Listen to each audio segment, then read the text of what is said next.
Hello guys! So, magluluto kami for today's video at ang lulutuin namin ay chocolate na moron.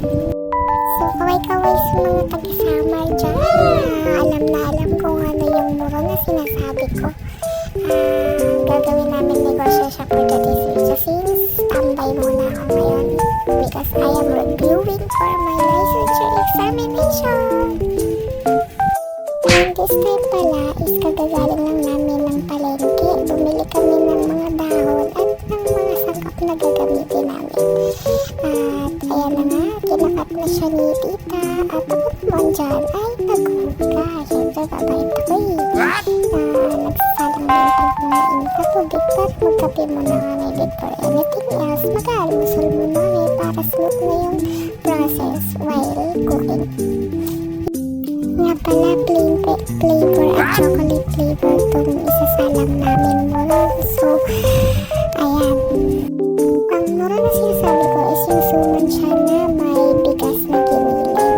So, ayan na nga, pinupunasan na namin. Hindi ko na pala na-videohan yung inano ko yung dahon. Ayan. Diba, napakabilis ng pangyayari. Halo-halo agad.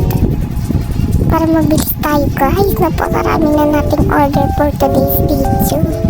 Chocolate flavor pa wala itong inuna namin. May nalasan din pala kami dito kasi inuna namin yung chocolate. Dapat pala yung plain muna yung sinalang namin. So ayan, medyo kinakabahan kasi baka mamaya maging chocolate din yung flavor niya. Pero thankful naman kami at least hindi din talaga siya naging chocolate. Kaya ayan, halo na naman. Mekos, sabi pa ni Insan.